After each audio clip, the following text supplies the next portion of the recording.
So close you can almost taste it. What? You just gonna walk away?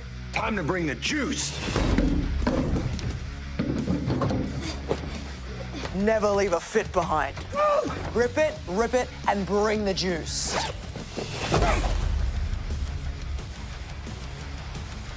That flavor's just out of reach. Drop the Legos and bring the juice. Yee.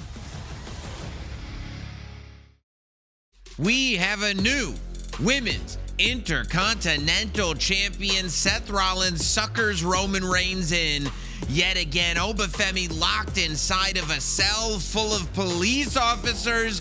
And Danhausen and Joe Hendry give us a musical interlude. This is the Raw recap on WWE Now, a WWE and Fanatics original production.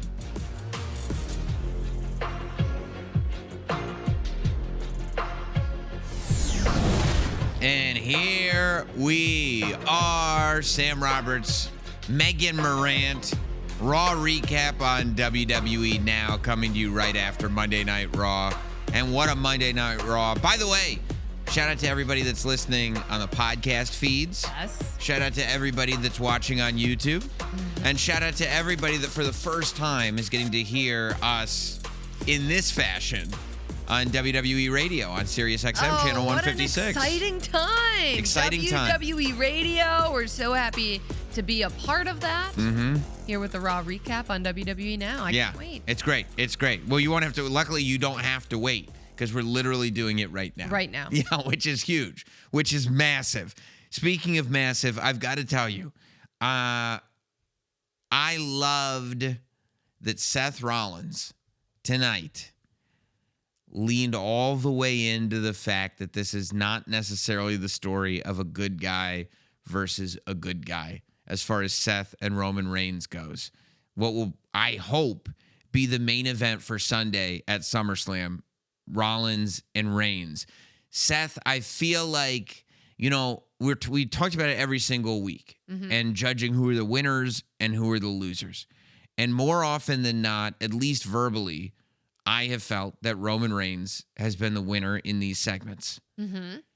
I think that Seth finally leaned all the way in to what he has on Roman Reigns. And it's that vulnerability. It's that desire. Roman Reigns prides himself on, I don't want to say being non-emotional, but being very controlled. Okay, yes. And Seth is the guy that Roman can't do that with, because foundationally, Seth is the guy that taught Roman Reigns the first lesson of betrayal. Mm-hmm. And instead of Seth Rollins, specifically tonight, going, I'm a different guy, that's not me, I've paid my penance, he goes in, he brings up WrestleMania 31, the cash-in, and a part of that cash-in that we don't talk about, which is Roman Reigns' family being at ringside. And Roman Reigns' family, and there were reports about it at the time, whatever it was, 12 years ago at this point, being legitimately upset about what had happened because they thought that this would be the crowning moment for Roman. And not only does he bring that up knowing it's a sensitive issue, but then he brings it forward to what could happen at SummerSlam. And when he doesn't just say family, he refers to Roman as dad, meaning that he's talking about Roman's children. Mm-hmm. He's pushing that button. Because he knows just how important family is to Roman Reigns and how Roman has brought that up time and time again. It's not just putting food on the table of the family that's currently sitting around the table, but generations and generations to come. And Seth wants to put a stop to that and embarrass Roman in front of the people he loves the most. I think it's not even that deep with Seth. I think it's Seth just saying the things that would upset Roman Reigns. I think that's literally all it is. I mean, Roman has almost laid the blueprint out for him. I don't want this to turn into pop quiz time, but do you remember when Roman was being criticized for missing shows. Of course. Do you remember what Roman said he was doing when he was missing shows? Spending time with his family. He was exactly right. He was at home being a How father. can you criticize a man who wants to spend more time with his family? I'm going to be a father first. And Seth said, okay, you pride yourself on being a father. And I swear, Roman, of course, resorts to physicality, Superman punch, spear, but we've seen this before. If you know the history of Roman Reigns and Seth Rollins, and they've been telling us every week on Raw, Every the week. history of Roman Reigns and Seth freaking Rollins. You know what Seth is doing. He's willing to take that spear. He's willing to take that Superman punch. Did you see how Seth Rollins was climbing up the ropes at the end of the segment? Of course. Did you see what was facing Roman Reigns? A steel chair. Seth's back. Seth, well, I mean, we've seen it. It was WrestleMania 40 all over again. Seth knowing. He's baiting him. Of course. He's baiting him with the back, and then Roman goes to grab the chair, and he hesitates and gets emotional, it seems, Because about the significance. It's going to be so fulfilling, Right? to crack this guy with that chair. And even on Raw in the when they were going back to WrestleMania 40 and looking at that part in the little chapters that they're showing. Oh, that was such a great look back. Roman, for the first time, saying, I don't regret. Like, Seth Rollins, by being that distraction, by putting his back to me and by me hitting Seth with that chair. Cost him 4 years. Yeah, it took away the whole 4 years, which I feel like is an overstatement. It still exists as a 4 years, but he's saying because he lost the title in that moment, it took it all away. But he doesn't regret it because he got to hit Seth Rollins with that chair. So Seth knowingly presents his back to Roman Reigns. And you could hear him. Come on, come on. He's looking at the screen again so he can see Roman behind him. Come on. I mean, Seth is like 3D chessing Roman Reigns here. Again, to the point where it has less and less. Like, I feel like in the first promo, which Seth now openly says, when I first suckered you into this match. See, when we first saw that first sort of like, we need to do this, brother. Even LA Knight coming out and criticizing it. Brother, brother, brother, brother, brother, brother. It felt like it was like, we need to do this one more time. We're not going to have much more time to do it. We got to have one more big match. And it felt like Seth wanted it as much as Roman. And now that tune has changed where Seth is like, no. I've manipulated this whole thing. And now that we're 6 days Yep. from the match itself, Seth is almost testing to see if his old tricks work. And they work They were working. to a T. And this is why Seth is such a thorn in the side of Roman Reigns. Because that's what Roman can't beat. When we talk about like Roman can't beat Seth Rollins in a championship match. Roman has never beaten Seth Rollins on a PLE. Whatever, like, I think Michael Cole says like Roman's never beaten Seth Rollins in a big time match. But what Roman's never beaten is that psychological thing, that ability that Seth has, that he knows what the weakness is. Seth's ability to manipulate Roman Reigns, and Seth's the only one that can do it. Well, Seth said it. He was like, listen, some people are born on third base. Some people have to work for everything that they've gotten, but I'm not taking anything away from you, Roman. Okay. You are the biggest star in the industry. You are the head of the table. You are the OTC. You are everything everybody says you are. There are so many areas where you are far better than me, but there's one thing you'll never have on me, and that's my ability to be a professional wrestler. And Seth brings up the mind games. I mean, yeah, he's smarter than Roman. But also, like, that narrative, Seth's road to getting to WWE was different from Roman Reigns. Yes. Seth spent time on the independents. Seth developed a name for himself before he was in WWE. Then Seth got to WWE. Roman was playing football, had family lineage, got to the developmental in a different way. But once both of them were out of developmental, once both of them were on the main roster, it's not like it's exactly a tale of two cities. It's not No. like Seth Rollins didn't also get a ton of opportunity. Sure.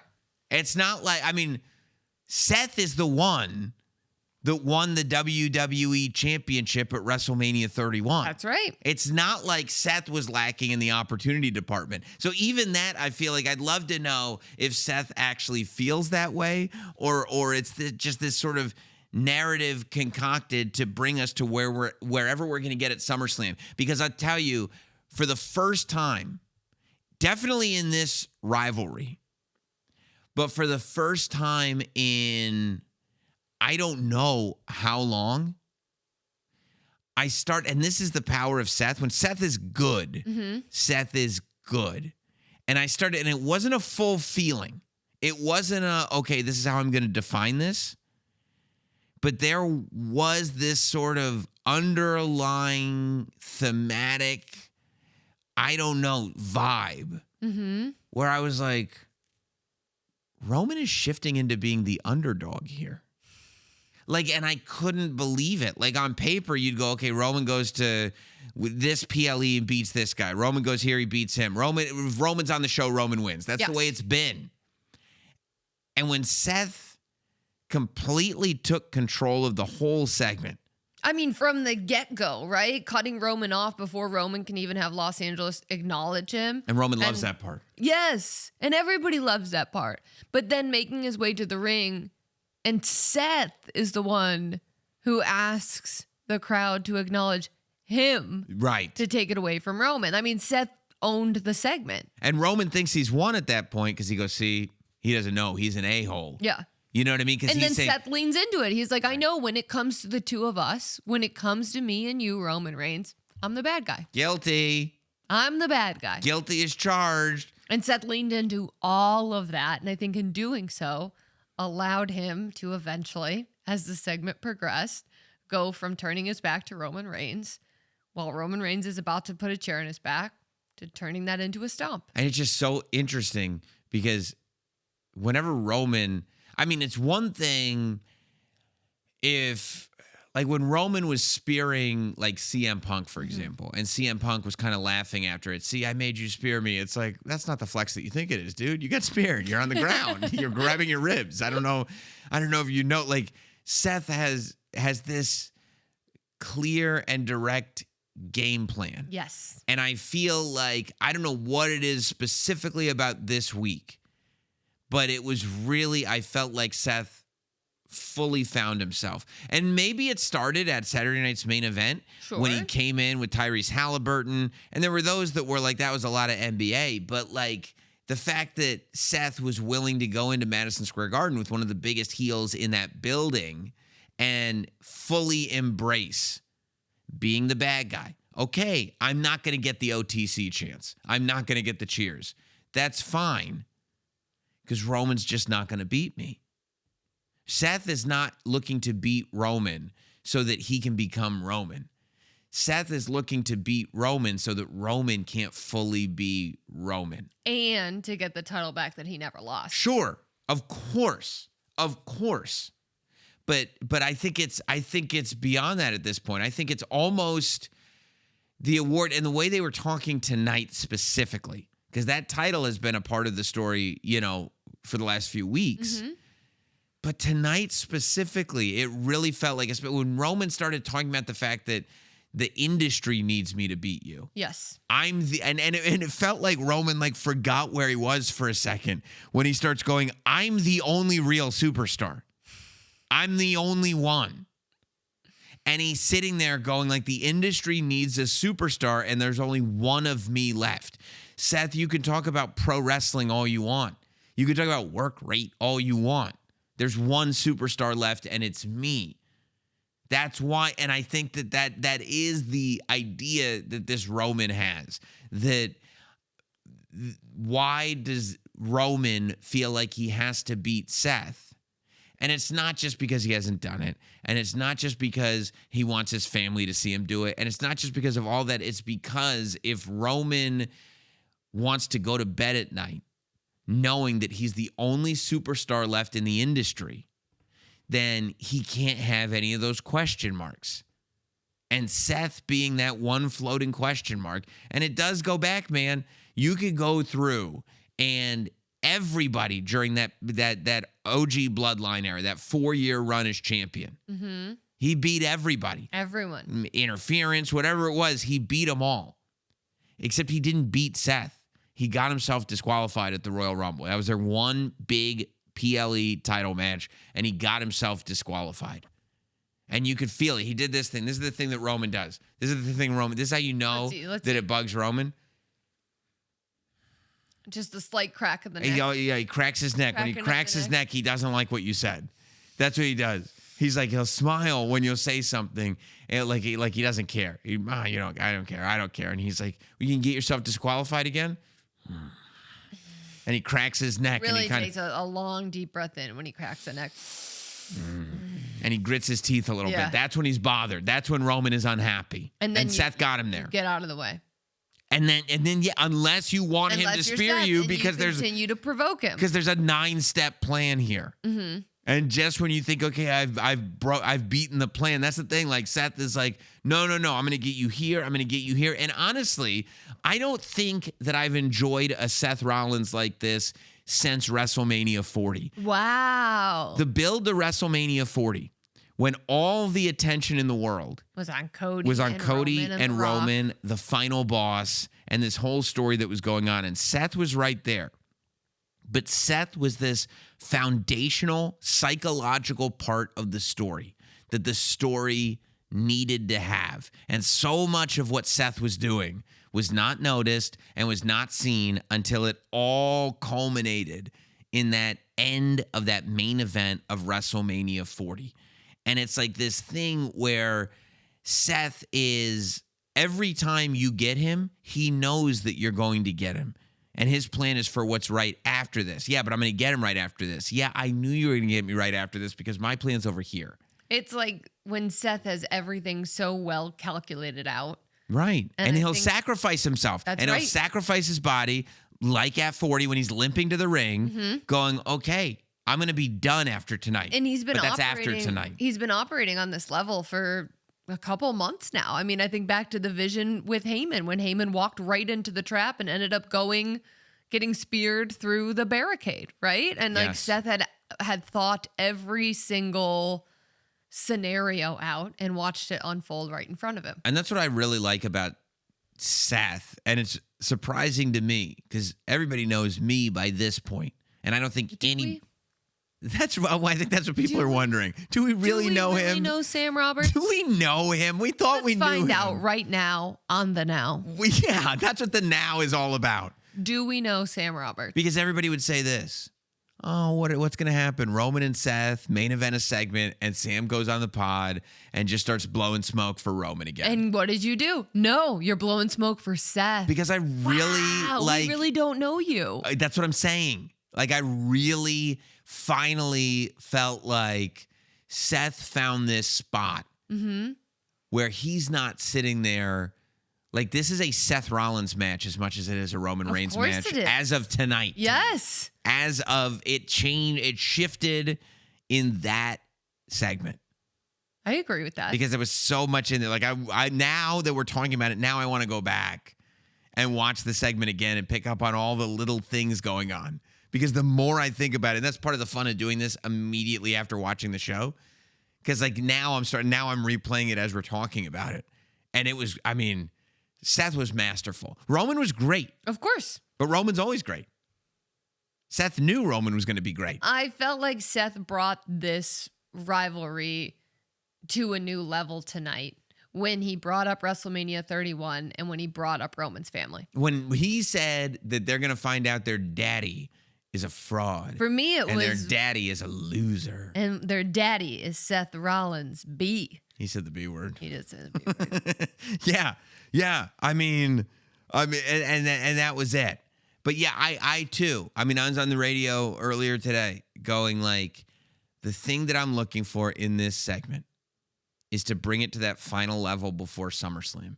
Make me feel this match in my blood. And they did it. And I needed it specifically from Seth.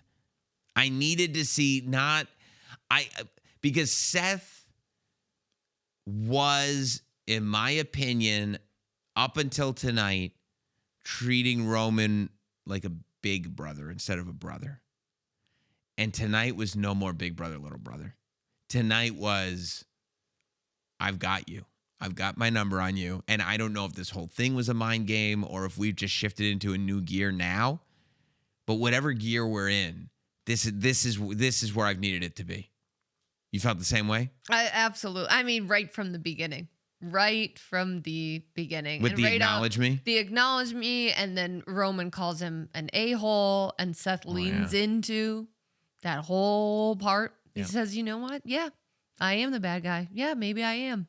When it comes to you and I am. You're And right. he just took ownership of that, and he kept digging deeper, and then he sets Roman up to a place where Roman has nothing to do but retaliate and grab the chair. Seth again. I knew you were going to do it. He knew he was going to go for the chair. He knew the chair was going to make Roman emotional. Yeah. It was almost like that 8 Mile thing, right? Yeah. Where he went out there and he's like, I'm not here to get the reaction. I'm not here to compete with you for support of the fans. I'm not here to chase the hug, as they say. I'm not here for any of that. I'm here to get inside your kitchen.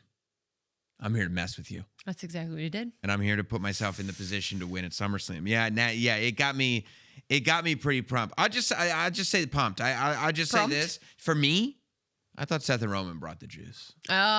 Speaking of bringing the juice, I got to tell you, before we get back to Monday Night Raw, we got to talk about the main event that's happening, not at SummerSlam, but in your own home.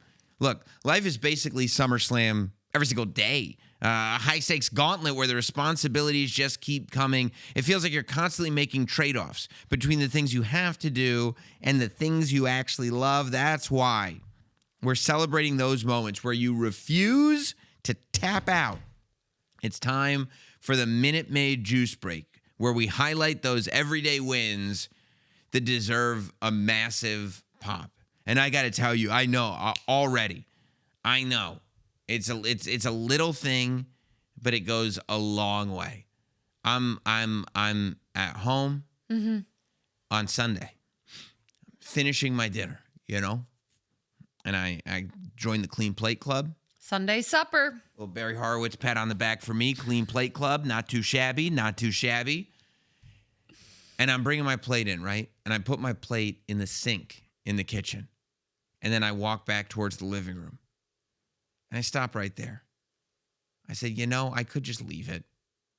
Somebody else, leave it for someone else to deal with it, Mm-hmm. But I said, you know what? I'm not gonna tap out on this little life battle. I'm not tapping out.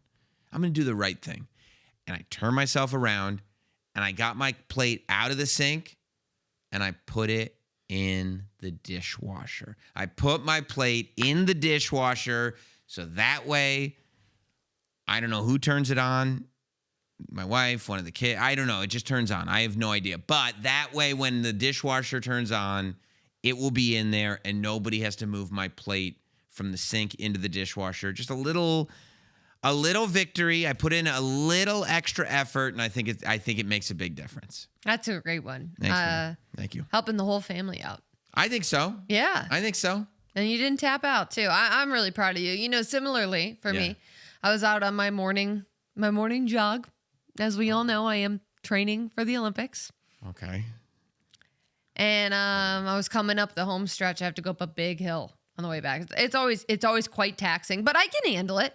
And when I get to the top of the hill, okay, I saw this little old woman, and she was really struggling. It was hot. It was a hot morning already. Summer. You could tell the sun was beaten down. Yeah. And she was having a little bit of trouble crossing the street. She had one of those the little scooters, and the scooter wasn't working. A rascal. Yeah, it was. I guess you could call it a rascal if you want, but the scooter wasn't working, and this woman, she was struggling, and she needed to get to the other side of the street. And now I could have just turned the headphones up and kept on with my run and pretended like I didn't hear anything. But I said, no, I can't tap out like that. I can't tap out to these inconveniences of life. I have to stop and help this woman. Right. So since the scooter wasn't working and I was worried about her walking across the street on a hot day, I had just picked her up and I carried her to the other side of the road. She got where she needed to be safely. A minor inconvenience during my run. Ridiculous. But I was able to help the woman get across the street. You didn't push the scooter. You picked her up. I picked her up. And carried her across the street from one. Yes. With those arms, you picked her up. Is that an insult? No, Yes. I'm just saying they don't look like you're picking up humans and crossing the street with them Future Olympian. for running, not for powerlifting. Olympian. Future. You carried an old lady from one corner to the other. Yes. Well, I thought mine was a little bit more in the spirit of what this is supposed to be, but Minute Maid and WWE are tag teaming your daily grind. You picked her out of the scooter, Yes. bringing main event energy to life's everyday matches. Together, we're turning the toughest rounds into moments worth cheering for. It's not exactly the same thing that we both did. From the ring to real life. Real life is where you pick the old lady up. That's real life. That's Yes. true. Yes. Okay. Minute Maid and WWE are here to help you bring the juice when the day tries to tap you out. Never Never tap tap out out on on taste. taste. Bring the juice. Bring the juice. I was supposed to be in unison. Well, you picked up the No, pace I on did that it one, normally. so I did it normally like fine. I always do when it. it comes to you and I, you're the bad guy. Yeah, so apparently, yeah. I'm too fast for the marathon run. Yep, Got it. that's right. Okay. Good luck in the Olympics. Thank you. Yeah. Glad your arms will be ready for it. Anyway, speaking of arms, Oba Strut coming to the ring for the weigh-in. We have Triple H starting the Monday Night Raw in the ring. Hell in a Cell looming over himself and Adam Pearce as it descends And down. I love the Hell in a Cell music. Surround. Doom, doom, doom, doom, doom, doom, doom, doom, doom, doom. You know, it made me actually. I was watching what was going on in the ring, and it gave me inspiration. You think I should start growing my hair in like Triple H? I don't. No. Do you think you think I could grow it? I can't believe that dude's been bald this whole time just voluntarily. You know what I mean? That he could just grow in a full hairline whenever he wanted to. That's Anytime. I mean, that's insane to me. Like, I had no idea that was still, that anybody did that. And he's just like, you know what if I grew my hair in? Like, it's not an option for all of us. I just looking at him with that full head of hair, I go, where did that come? When did that happen? Where did that and come that happened from? quickly because he's on screen often. Yeah. It's all that testosterone I guess so. flowing through that Taking body. care of himself. Come on. It's incredible. Wow. Speaking of testosterone, Oba Yes. comes to the ring and he weighs in at 302 pounds. Of straight muscle because he looked ripped. Ripped, ready for Hell in a Cell. And then here comes Brock Lesnar. And Brock Lesnar is up to his tricks alongside Paul Heyman. Brock shows up and immediately locks the Hell in a Cell, locks the door shut, Puts the key in his mouth. and puts the key in his mouth, which, I mean, because then it's like, I mean, if you're an official going, hey, Brock, give me the key. And Brock's like, why don't you grab it? It's like, no, I'm going to lose a hand. It will be done. So Brock locks up the cage and locks Oba and Adam Pearce and Triple H and the security and police officers all inside the thing while Paul Heyman explains what's happened. And from Paul Heyman's perspective, he says that the reason that he did that was because it's a bad idea to have Brock Lesnar inside the cell. He says that they're not necessarily locking everybody inside, that they're locking Brock outside. Because the This is a last thing you want to safety do, precaution yes, for everybody. is put a beast inside that cell. They're just trying to protect the integrity of the match at SummerSlam. Right. Don't and Paul Heyman has done that before, making sure that they don't touch until the money moment, the fight at SummerSlam. I was worried Heyman was going to touch whoever was in charge of audio. Well, yeah, I mean, slipping Paul Heyman bad microphones is not the smartest thing in the world. No. But I mean, Brock, and again, we go back to Seth and Roman, the mind games being played. Brock just kind of standing outside that cell, laughing at Oba. And Oba, I mean, in the position, like, how did we let him put us in this position? And Oba, this is antagonizing him so much because ever since Brock Lesnar delivered those 7 F5s to Oba Femi, Oba has been just asking for Brock Lesnar. Yeah. Calling him a coward, saying he always runs away. And you know what Brock does? He goes, okay, If you I'm say not so. going to get anywhere near you. If you say so. If you say so, that's fine.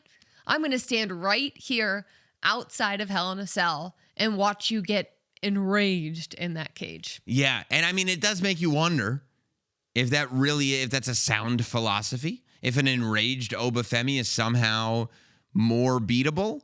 Doesn't it feel that way to me?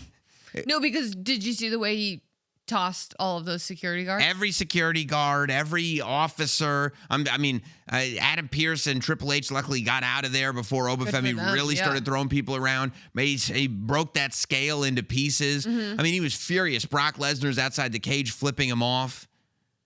And then Paul Heyman goes, by the way, we weighed Brock Lesnar in the back right before we got out here. He's 303 pounds. You believe him? The irony, huh? I mean, 303. they look about 302 for Oba, 303. Brock, as it turns out, is 303. Crazy. I mean, It's funny how that works. Isn't it really just like adding just a little salt in the wound? Yeah. He's actually 303. He's actually 303. We just weighed him, so you could put that on your little notepad.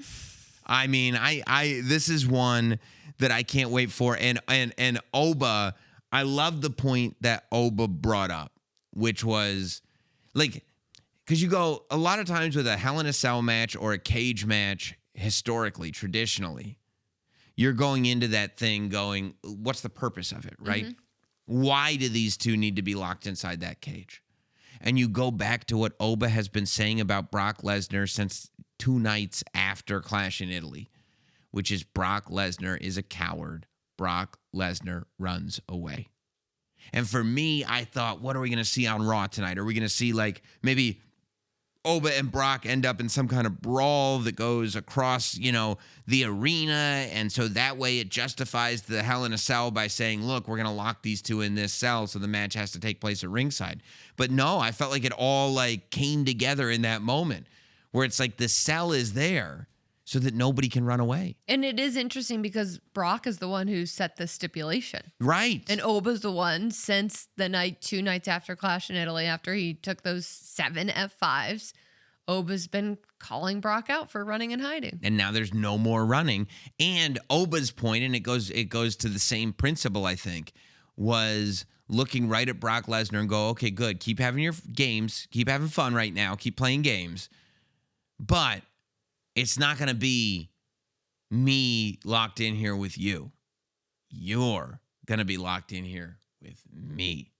And that's a big, big difference. And this is one of those where it's like, I don't think either one of them is entering Hell in a Cell looking for an escape. No. You know what I mean? I think both of them have different strategies walking in, but both of them are walking in because they want to be locked in there with their opponent. And I wonder if both will walk out. Well, they're definitely not going to both be standing. No. This is going to be an absolute battle amongst two behemoths. Yes. I mean, I cannot wait for this one. And watching Obafemi just throw human beings in every direction inside of that cage. I mean, I don't know who the referee is, who pulled the short straw to be the referee of the Hell in a Cell match. But I don't even know if you need a referee in that cell. This is going to be one of those matches. It's safe to have a referee. That's right.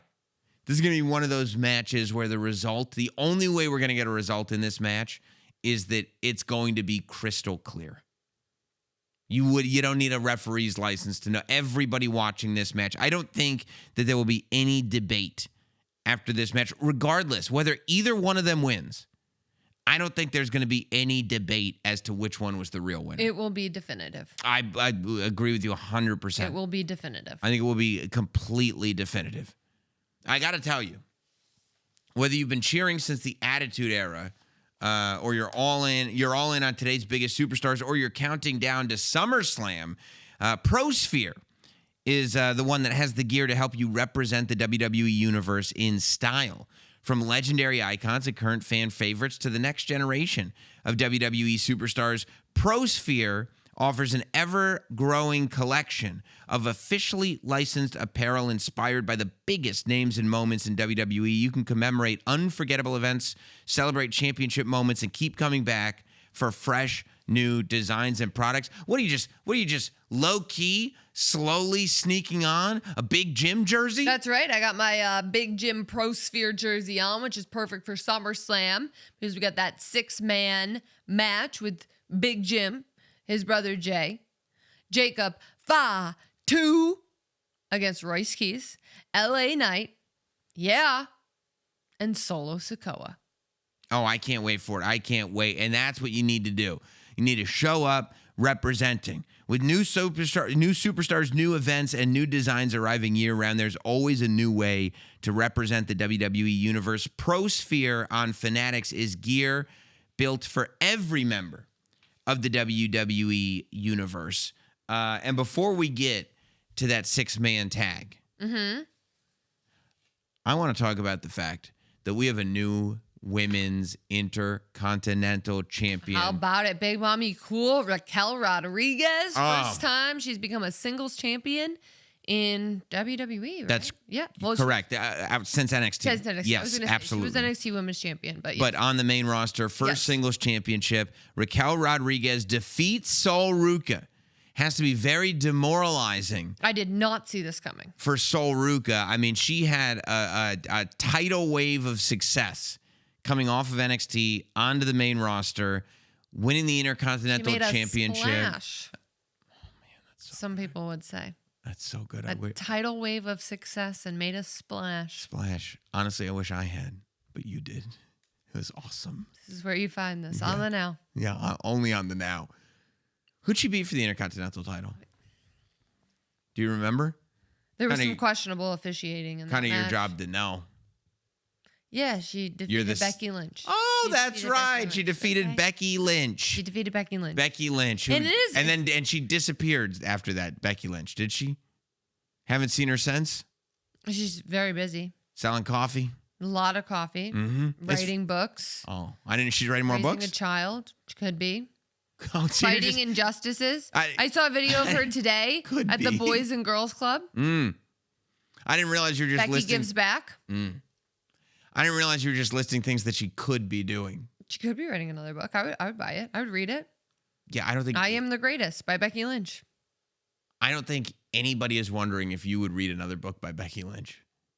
I No? think that is You don't think so? No, I don't think anybody was like, No? gee, I wonder if Megan Morant would read that. I wonder if that's something Well, Megan just in would like case to they read. were, Right. I will. Maybe- I will be reading it. Maybe she'd be listening to the audiobook while she's carrying old women across the street. Could be. Could everything Could be. Could be. That's the Could world we be. live in. Could be. No, I did see a video today of Becky Lynch at a Boys and Girls Club. Well, we're not talking about Becky Lynch. We're talking about Sol Ruca. What a good person, who giving back. Well, she got nothing else to do. She lost the Intercontinental title to Sol Ruca, who has now lost the Intercontinental title to Raquel Rodriguez. And it was very like Nelson on The Simpsons. I feel like Raquel hit this moment in the match where she goes, "You made me bleed my own blood." And as soon as that happened, Raquel was just a different animal in there. Just, I mean, clobbering Sol Ruca, just not happy about the wound. Now, we talk a lot about Sol Ruca's athleticism. And I think for a while, we underestimated Raquel's size.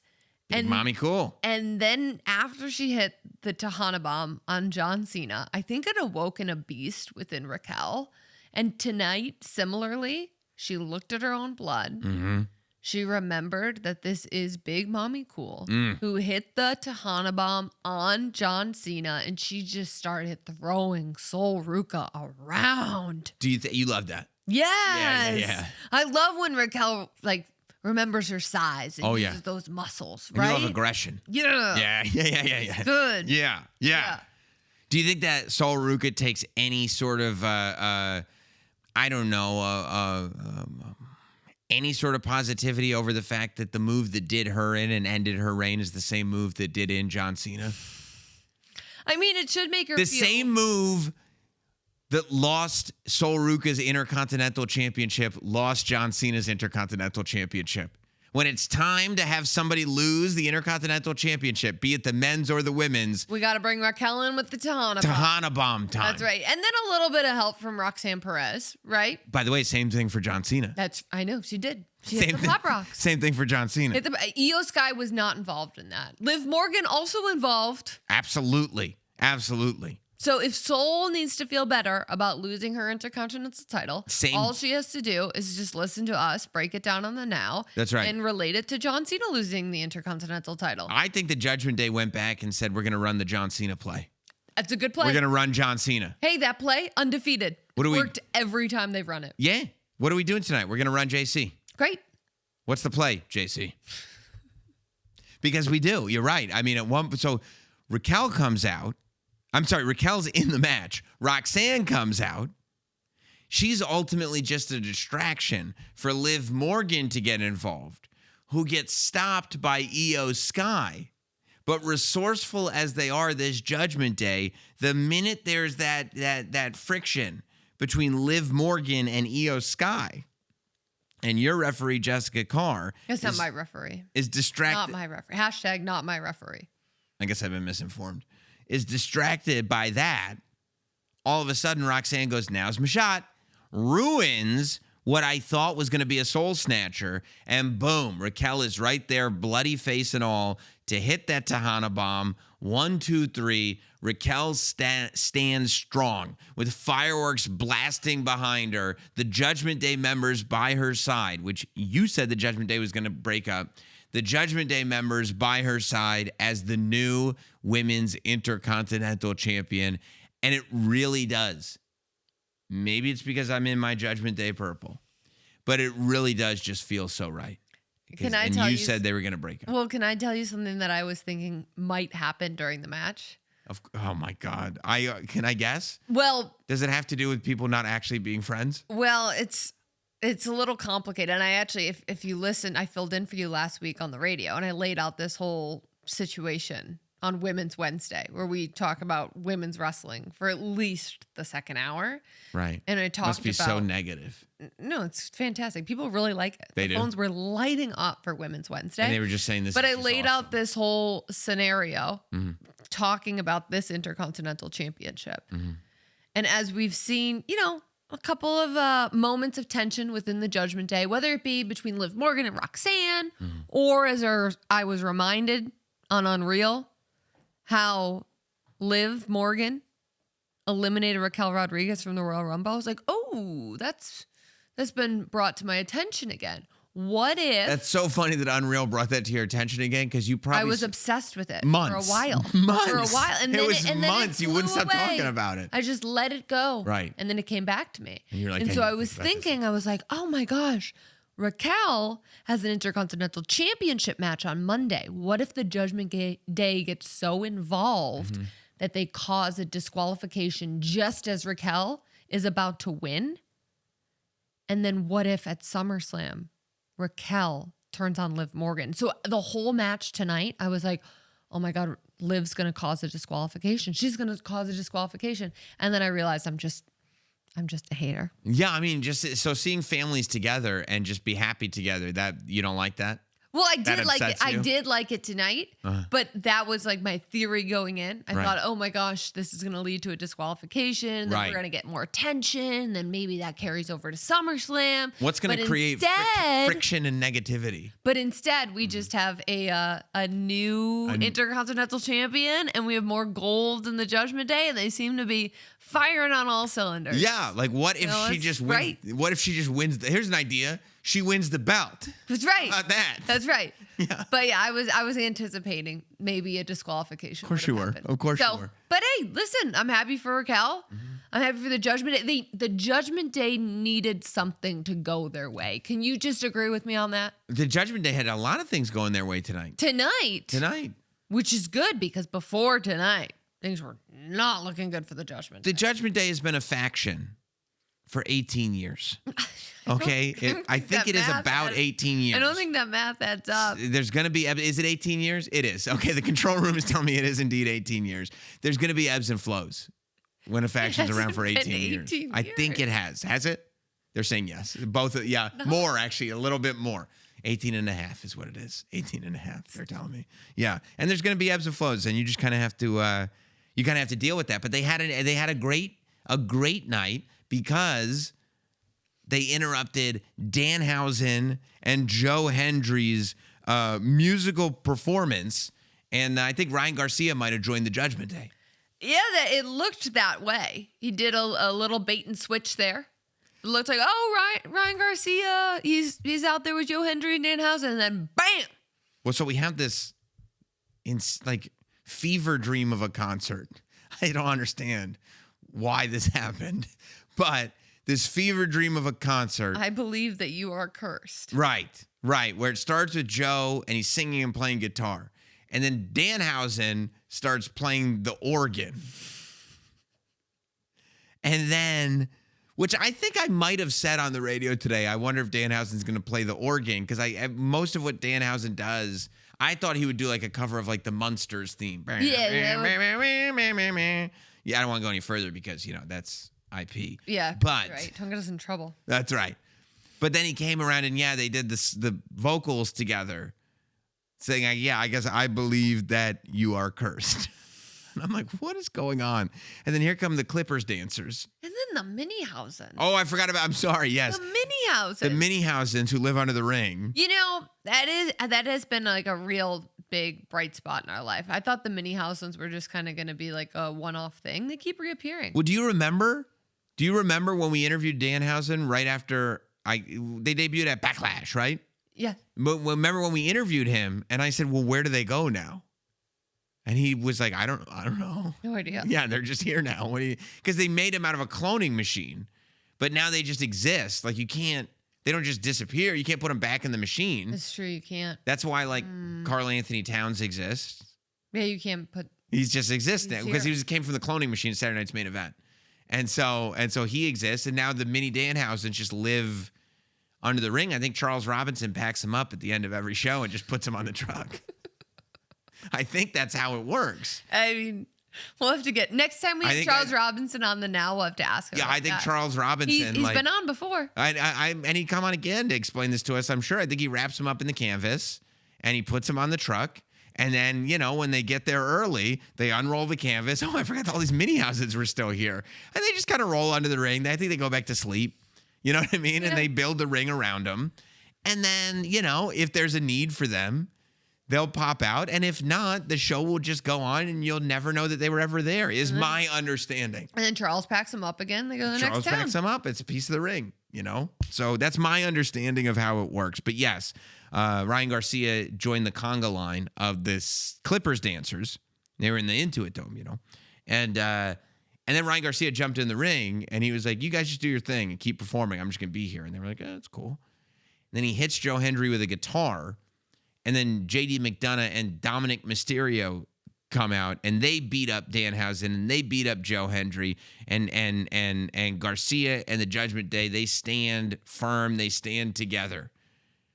We go back to the laboratory with Danhausen and they're checking on the Minihausens. Whoever this nurse is checking on the Minihausens with the stethoscope. And then Danhausen is tending to his wounds, and Adam Pearce comes in and goes, will you just give Dominic his money back? And Danhausen says, no. And then he says, put it on a pole. And he goes, what? On a pole. Put it on a pole. Haven't you ever seen wrestling before? Which is such a wild thing to say to the general manager of Monday Night Raw. Well, he's right. I don't understand. Haven't you ever seen wrestling before? How long has Adam Pearce been the general manager of Raw? A while. And how it's many? Been at least 18 and a half years. Exactly. I think that's around how long it's been. And how many pole matches have there been? A lot. No, there haven't. When was the last time Adam Pearce did an on a pole match? This was a staple of very late Nitro. Like the latter episodes of Nitro, we were having an on a pole match. You never seen Judy Bagwell on a pole? I have not seen an on a pole match. You've never seen Judy Bagwell on a pole? I have not seen an on a pole match. Buff Bagwell's mom on a pole. That's true.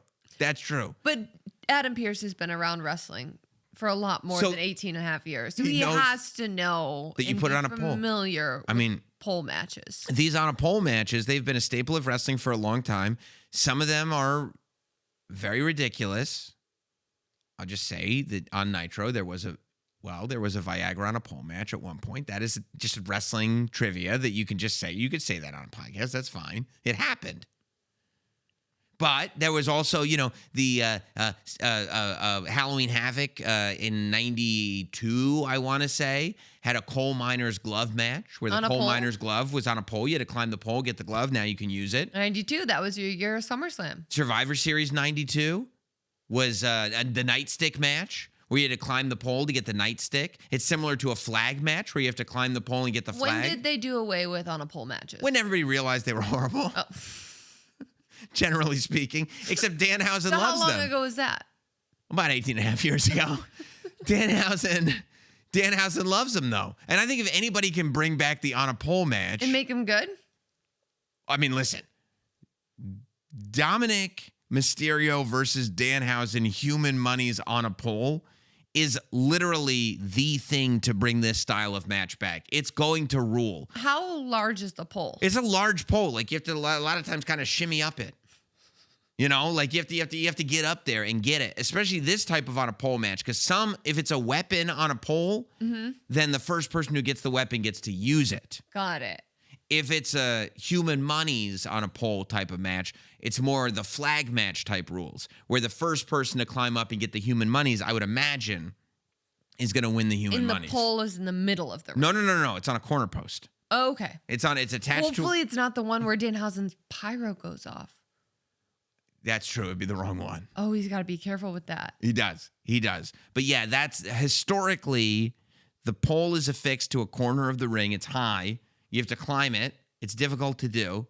And it's going to be these two fighting each other, to see who can get up that pole and then get the human monies. Hey, and by the way, legally speaking, after this, here's why this is good. Because after this, there will be no question as to whose money it is. Dominic is saying, that's my money, give it back. You didn't uncurse anybody. Danhausen is saying, no, that's my money. You gave it to me. Whoever gets it off the pole is 100%, that's their monies. It is crazy how Danhausen just throws out this wild idea of having a money on a pole match.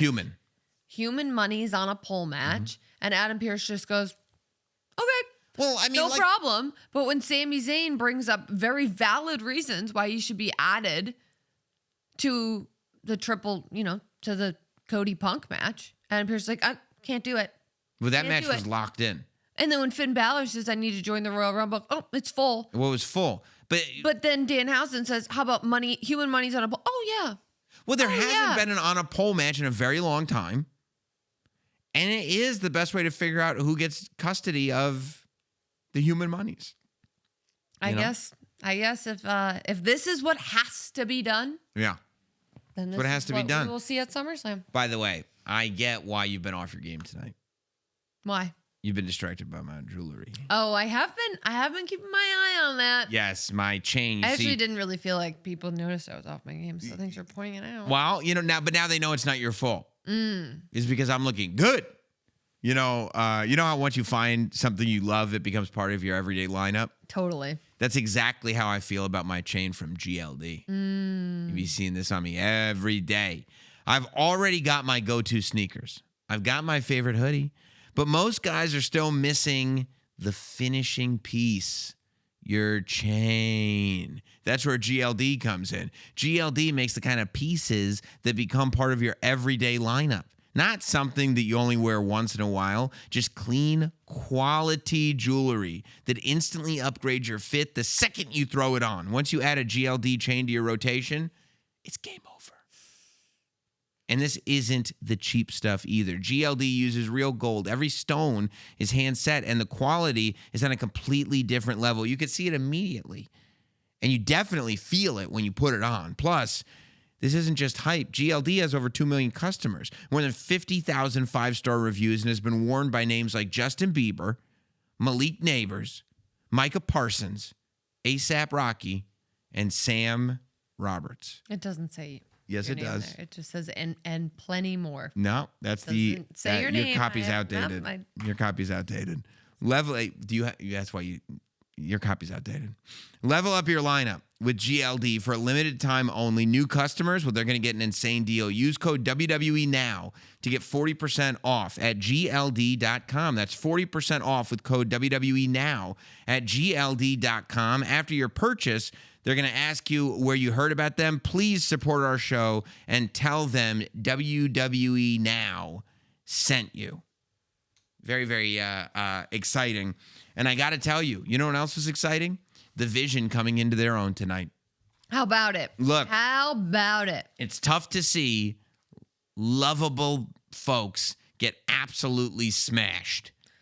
But there was a question about it, you know? I mean, Alpha Academy's been looking real, real strong. And last week, I think we talked about the idea that maybe Heartbreak was the best thing for Otis in terms of bringing the animal out in him. But ultimately, no. He's left with a broken heart and a broken everything else. Yeah, because once you get eaten by Braun Breaker's spear, it's tough to It's over. I mean, come back from that. Tozawa, I haven't seen anything like that since I Show Speed. I know. Tozawa got broken in half by that spear. Braun Breaker makes an example out of Tozawa. And then after the match, they not only take out Tozawa, but they completely take out Otis. What did you make of Maxine? This bringing her such great joy. It's difficult to watch if I'm being totally honest. Is that right? Very difficult to watch. Yeah. I mean, the Vision does look cool. Yeah. Her and Austin Theory look happy. Yeah. I don't enjoy this side of her. Well, do you think that this is what they need to get Paul Heyman's attention back? Do they want Paul Heyman's attention? It seemed like they did, unless they've had a change of thought on it. It seemed like they did for a while. I mean, they need momentum, right? In order to get Paul Heyman's attention back. Well, here's the thing. They have the tag team championship. Mm-hmm. And I figured they may lose tonight and then end up in a situation where the Alpha Academy is entitled to a shot at the tag team championship. That did not happen. Not even close. No. Not even close to the point where it's like if Alpha Academy were like, we're ready for a rematch, I'd be like, no, you're not.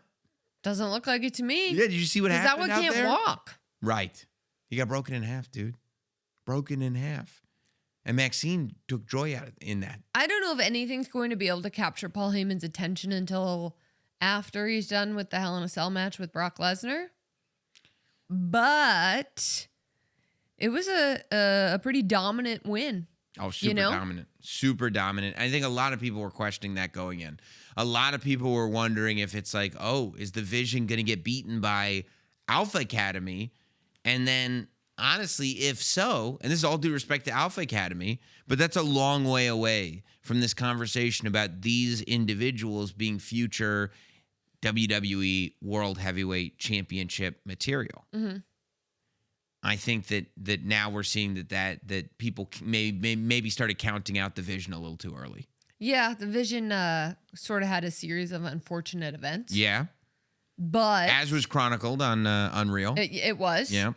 But ever since Maxine Dupree joined into the fold, yeah, they've been as strong as they've ever been. Well, I don't know if they've been as strong as they've ever been, because at one point the Vision had the World Heavyweight Championship. It's true. In their grasp. But I do feel they're trending in that direction. They're trending upwards. Right? Yes, I would agree with that. And where before it seemed like they could not catch a break. Yes, I would agree with that. And Logan Paul doesn't have his sling on anymore. Oh, his like brace on his arm? Yeah. And I would say, the momentum. And last week on commentary, they said that Bronson Reed would be returning soon. Whatever soon means. I don't know. And to your point, though, the momentum, they do feel like there's momentum. Yes. And there didn't always. So that's a positive. Speaking of momentum, Danhausen has a lot of momentum. And I'll tell you what, he may be climbing up that pole and getting that getting that human monies. But in the meantime, whether he gets up the pole or not, he wants all of our human monies. And so the Danhausen Cursed Collection is available now. I am actually like geeking out so hard over all this stuff. It's very nice. It's very evil. It's the Danhausen Cursed Collection. You can collect everything or you can be cursed. It's available now at WWE Shop and Fanatics. The Danhausen Cape is available now for purchase. The mask that you saw the Clippers girls wearing, available for purchase. Human monies with Danhausen's face on it, available for purchase, and your very own jar of teeth available for purchase. And then you go up to the counter and you say, well, what's the difference between my money and Danhausen money? And they'll tell you, Danhausen money is just like regular money, only fun. And then you go, okay, give me $1,300 worth. And then you end up having a great time. It's available now at WWE Shop and Fanatics. Also, Fresh Style meets the biggest party of the summer. You can gear up for SummerSlam with the latest collection from Wear by Erin Andrews. Oh, it's good stuff. You love it. I do. You rock it. I wore the jacket last SummerSlam. Every single time I wear it, I get compliments on it. That's where elevated fashion meets WWE fandom. It's available now at WWE Shop and Fanatics. And usually I wouldn't say this, but in this instance, if you want to look like Megan Moran, you get some Wear by Erin Andrews. That's what I'm saying. You know what I'm saying? Yeah. Look, the hottest party of the summer is around the corner. I cannot wait for SummerSlam. I have a lot to say about this six-man tag, but I think it's going to have to wait. We are later in the week going to have a special edition of WWE Now. A special SummerSlam preview is around the corner. So make sure that you're subscribed across all audio platforms, watching on YouTube as well, and of course, listening to WWE Radio on SiriusXM channel 156. We will see you later in the week for the SummerSlam preview edition of WWE Now.